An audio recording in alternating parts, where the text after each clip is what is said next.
Hey everyone, a new set is coming out in Japan tomorrow, and like always, we make the preliminary lists to get a good start on the format, I guess, or things to test out on.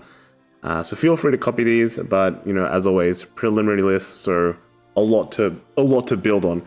For this set though, there's a lot of buffs to all decks. So we already have like a semi-base, so we kind of know where we want to go with a lot of these decks, so it's pretty exciting to see. Like always, I don't really do the collab decks. This time it's free run. There's, I think, at least 3 free run decks you can build, but most of the time I just don't really bother the collab stuff because they're not too difficult to build, right? You just put in, especially when they're Keta, you just put in all the cards and call it a day.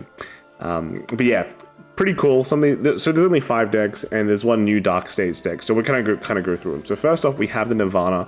Nirvana received some new buffs. 2 new cards that are like probably the most important. That is the Ars Virina, which lets you search out your trick stars, which is really cool. But then also it has like a nice big power buff and all that. So that's nice to see. But also you have the combined Trickstar and Swindy. I don't know who Swindy is, but yeah, you have a Trickstar that is also a prayer dragon. And it counts as like 2, right? It counts as 2, so it makes your cross overdresses easier. But in the end, it's not really that hard to search Trickstar anymore, which is why I only put him at 3. The rest of the deck is like kind of a core from before. If you're Strava Arenas, you're never throwing this away because this is just your restander and makes you 5 attacks, right? It gives you triple. It gives everything. And then you just have the Mirrors Virina for the counter charge, extra draw if you need it, and then Cindy's as well. Just kind of bring the glue, the PR that brings everything together. So yeah, there's actually so many ways I feel like to search out your trick stars that you don't really need to run 4 trick stars. I think you could even run less than 3 if you wanted to. You could run like 2. I'm just throwing in 3 because it's the first deck, like the first try. But your Ars search, is it Ars Virina? Yeah, searches it. If a Paraja searches for this because it searches for a prayer dragon, right? And the Swindy is a prayer dragon, and also a talisman. So you can just call that out, and it's good times already. I'm still running a Paraja just because it can build a field and rush. Just rush. Call out all your one-offs and rush. So I like that. I like pushing damage. It always feels good, and I guess that's just kind of the whole deck for now, right? For now, a lot of the old stuff that's good for old Jiva probably still pretty relevant for new Jiva, right? So put them all in, and then for your Regulus pieces, Fire Regulus always works very well when you want to gather pieces, and then just Defensing Roll, because Defensing Roll is broken, right? Next deck we have is, I think this is the Grauwind Dragon, and this is all about making a bind zone of high grade stuff, and then you can play your grade 4. You can call out the grade 4, and it gets a bunch of effects. So if you have a combined total of 10 grades or higher, you get plus 20k, and then at the end of the turn, you bind it and draw a card. If you have 20 or more, you get to CB1 and restand it at the end of the battle. So double attack with a 38 base is pretty good. And then when you have 30 or more, you get a crit. This is the 30 or more, I don't think you really care that much about. By the time you hit this and get the crit, then the crit's kind of useless. It's all about hitting the 20. The 20 with the restand is what gives you that extra attack and is the most important part of the deck. Your Vanguard itself, you have like 2 skills. So you have an axe skill that's once per turn. You bind a card from your soul, and then you pick one of your opponent's rearguards and you bottom deck it. And then if your opponent's a grade 3 or higher, this unit gets plus 5k. So this is one of the ways to just bind cards in your soul, and you will basically just be binding your grade 3 every turn. So when you Persona Ride, you'll bind the grade 3 before it, and that's like the maximum amount of binding you'll kind of get from this, unless you like randomly soul charge a grade 4, then you'll bind that one instead. And then the second effect is that when it attacks a Vanguard, you counterblast 1, and then you bind 2 cards, and then you search your deck for the combined total cost of those binded cards, or total grade of those binded cards, and then you call it. You can call up to 2 of them. But ideally, you'll bind like a 3 and a 1, and then you will just call the grade 4. You can only call them in the same column as well, so you can't make 5 attacks. The only way to get the 5 attacks is to bind the 4, and then you can CB1 and good times, right? Good times. So regularly it's like a 4 attack deck, and then at some point it'll become a 5 attack deck.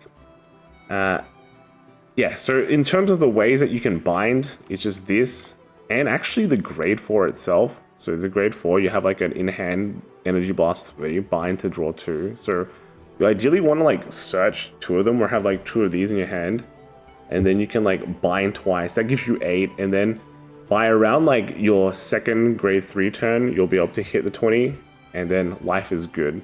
The rest of the deck is just cards that support that. There'll be like 2 things you need to do. Well, 2 key things you need to do. One is to be able to put grade 4s back into your deck, because at some point you're going to run out of grade 4s, right? So you have cards such as this frog that can put cards back from your bind zone into the deck. So you just put 1 grade 4 back. After you hit the 20, that's all you need to do every single turn. The bird is just to create a card, so this does everything. You can put bind cards back. You can put from drop or bind, basically. And then when this gets bound, you can like CB1 or Energy Blast 3 to draw a card and give something else like 5k. And there's like a few other cards, like more of these grade 3s. This is another key part of the combo that you'll be doing every turn. So this one activates in drop, and during the main phase, if one of your cards gets bound, you can Energy Blast 3 it and call it to the rearguard circle. And then you also get like 5k power and 5k shield on the Guardian or Rhea if your Vanguard's a Gear Dragon. So basically, every turn there's 2 things you're going to need to do. One is to be able to like call this out, which is not hard because your Vanguard skill has a bind. So you have this in the drop, so you guard with this, you call it out, maximum value, then you can bind it, bind a 3 and a 1 and call that 4. And then that's kind of the cycle that you're kind of going to go with. And the rest is just like, yeah, you got Persona Shields, this grade 1 specifically, you can bind it and draw a card at the end of the battle with boosted. So yeah, that's pretty good. I guess you get extra bind and you get to draw. So yeah, but basically the deck. We also run a 4-bit all because the 4-bit all can search the 4, and that lets you kind of draw 2 and search a 3 that you require. So yeah. Next one we have is the Leonorn Torment. The way I see Leonorn is that it got a new Rosarium Fairy. So this one, so now I can run 8. In terms of power level, I think Vivace is just like better. It's just better than Torment. Torment's a good replacement for your normal grade 3, but if I wanted to ride another grade 3, would it be Torment or would it be Vivace? And I feel like the answer is always Vivace. The rest of the deck just kind of capitalizes on the more unfairness of kind of Leonorn, which is order, copy, give something huge amounts of power, copy that power multiple times, and your opponent feels really bad. It's like incredibly hard to guard. So I think just those plans there are still the same. You run like 7 cyclers. So you have the specific Leonorn cycler that lets you make the base power 15k or 20, but then it also kind of energy cycles. And then you also have the normal energy cycler just because it's multifaceted use. You get to use it in the early game, and then later on, it also serves a nice card to call out things. For example, you can call out, get triggers, get cards that you require. It does require a Persona Rise, so it will be a bit more later, but at least you still have that option. Otherwise, just run Alvina. Right? Just run Alvina. In terms of like how much you need it though, it's like actually not that bad anymore.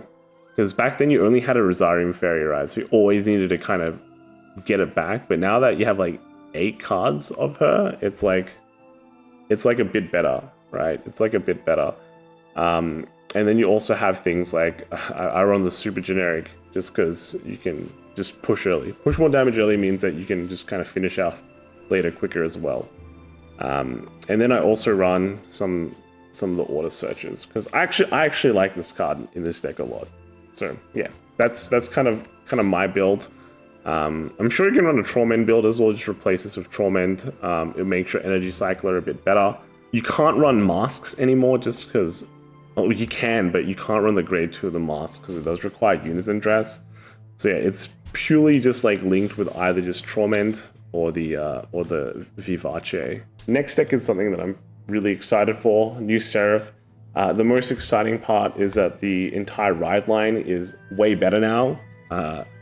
You don't just neg, you actually can draw. So yeah, it's just way better. It's just way better. The prison is also different. You don't soul charge 3 when you do it. It does mean that you soul charge less though, and it does require your opponent to be calling things out for you to soul charge. So your opponent has to like call out 3 cards over 3 turns. So you only get to do it once per turn. So it does make, you know, our soul a bit more, how do you say it? Scarier? You have to be a bit more careful with it.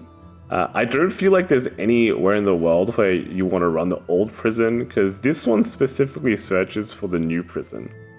And just having the ability of like not fearing that you draw the prison in your opening hand is like amazing. So just run the new prison, and I feel like be a bit more careful with your soul. And there's a few things that we can use to mitigate it. One, we're still running old Pure Light. This thing is just busted. There's a reason why they printed the new Seraph. The new Seraph herself does use a soul instead of a CB, and it does only prison 1 card, but it can prison one of your opponent's rear guards on the board or 1 card from the drop. So you're always gonna get 1, pretty much. In terms of its other effects, you still have the same old triple drive and 10k power, but this works on your Vanguard and Rearguard circle. You don't get to drive though. But the last effect is the new one, where if you Soul Blast this Fire Pure Light's effect, whenever your opponent would call something from their prison on their next turn, those auto abilities don't activate. The call auto abilities don't activate. So the other auto abilities will, like on attacks, but anything that is like called won't activate, which is pretty significant. But also this card, after like the battle, you put it into your soul and draw a card. So it's like a nice filter. And it kind of refunds itself if you did use the soul effect, but if you didn't, then it's just an extra soul. So there's a few things there that kind of works pretty well. The rest of the deck, I feel like, is you still just run the same things. You're not throwing away your security upgrader. You're gonna stop using Muna. Muna's like your best card of the game. It just gives you free advantage. So 100% you're not gonna dump this, and it also has resist, fake resist. And then things like the refill royal, like this one just, I feel like you still need it. 13k by itself, and you get to like prison a card on the field and search top 5 or something. I think it's too good to pass up. You use it to build a board. It's just really good. You're not throwing away your restander. Also, I love this card. I love this. This one is the one that like accelerates your prison really, really quickly. Like, it's very rare that your opponent will want to just prison a card from their hand, because that's -1, right? So they'll usually let you prison 2 cards from the drop, and they'll just accelerate that prison advantage, I guess, really, really quickly. And then there is one new card we are running. This one's from the new set. This one is pretty interesting. When you play it on the field, you get to just your opponent prisons a card from their drop zone, and then if you have 2 or more cards in the prison, you can CB one and draw a card. You have to be really careful about the CBs though, because we don't really run any counter charge, so you just have to be really careful about that. That you don't like use too much and you can't restand, basically. And also your top 5 check requires a CB as well.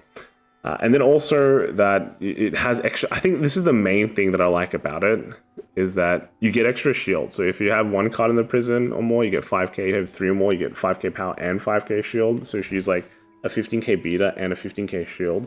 So that's probably the most I like about it.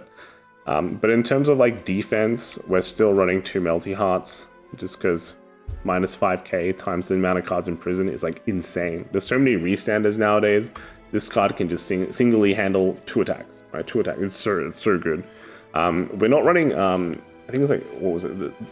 The Dairy Violet, the one that Soul Blast 1, and it's just a fake PG for grade 2 or lower units. We don't run that anymore because those require soul as well. In terms of space, it's a bit hard to put in because you're running things like Pure Light as well. So maybe it'll come in later, but just we have like less soul too, so we have to be a bit more careful there. And that's kind of one of the things I ended up cutting. There's a world where we can run like soul fronts though. So because we have a bit more advantage, we might not need the draw anymore. But that's something that we just need to test. Maybe we just have to be less aggressive with Moon and Soul Blast. But that's it. And the last deck we have is just Chris Rain. Chris Rain got a new Chris Rain that lets it bounce a card at the end of turn, which is nice. Basically the rest of this effect is pretty much the same as before. The Divine Skill is slightly different. You get to choose what you bounce back. You don't have to bounce back everything now, which is nice. And then you also have a new card that is just absolutely busted. So this is Armel, and then when you play it onto the board, you Soul Charge 1. You can Soul Charge 1, which is really important because we did use a lot of Soul before. And then if your Vanguard is Chris Rain, you give one of your units 5k, which is great because Chris Rain had problem closing games. So being able to get a few more extra power means you're putting a bit more pressure. And then you can also CB1 to draw a card, and then this unit gets 5k. So a lot of effects in one package. That's not all. Second effect is once per turn, and if your Vanguard is Chris Rain, and you played an order this turn, you can Energy Blast 3, and then from your drop zone, you can call a grade 1 unit. That's not a Sentinel, and then call it into, well, it can't have the same name as anything else, and then you call it the Rearguard Circle. So this will just call anything that gets put into the drop zone that you require. If you're running out of Rochelle's, then call this, because this is the main focus of the deck, to just keep on making the 4 attacks. But otherwise, you just have a toolbox that you can keep on calling back. Also, because Chris Rain does have the bounce skill now, you can pretty much just bounce your whole board back every turn. So once you have the setup that you like for your matchup, you just keep on bouncing everything back. And the setup will usually definitely require, your Fanchettes. You get like a Eureka to do it as well. One of the Rochelle just goes away, so you just have to bounce the 3 Rearguards. That's pretty much it. That's like the main thing. The rest of the deck is like kind of the same as before. Maybe a bit more counterblast expenditure because of the Armel, but you still run things like High Fives. Also, we run the Caliburn. Your triggers are all different. And then your PGs are likely all different as well. And then you just have the plethora of grade 1s that you just kind of pull out that you need for a specific matchup or specific situation. I do run some Stragers as well. I don't really use the CB effect, like unless I'm like really behind in damage. I got pushed a lot. The CB is just very nice. Just the CB is like nice just to be there, but mainly you're using it to the Soul Blast 1 to kind of set up your board in. And yeah, since you're ideally playing an order, this will help you accelerate your board or let you push games early, push a field early to just kind of bash your opponent. And then once you have it, you're set, you're Gucci. You just keep on Chris Raining, you keep on using the billion effects it has, right? And you're all good. So I feel like all these decks, like for example, Chris Rain got like a buff, but it still kind of does the same thing.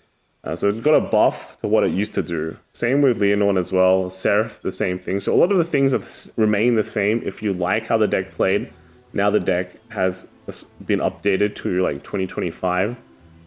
Like same with Nirvana as well. And then you have this, I don't know, you have this extra dragon that you can play with if you want to. So as always, I have the deck list in the description below. The deck code for English is in the English deck code, deck log I mean, while the others are in Japanese. It's just when I built it, unlucky, I realized that too late. But yeah, just click the links and it should take you to where you want to go. And as always, these are the first builds of these lists. You guys, you have more brains than me, so you'll definitely find out the more optimized lists soon, right? At least with all the tournaments going on, and you'll definitely, some of you will be more excited to play more certain decks than me, right? So that's it. Get cracking, get testing, and we'll find some cooler lists when all the tournaments roll around and we can see all the tops, right? So see you later. Bye.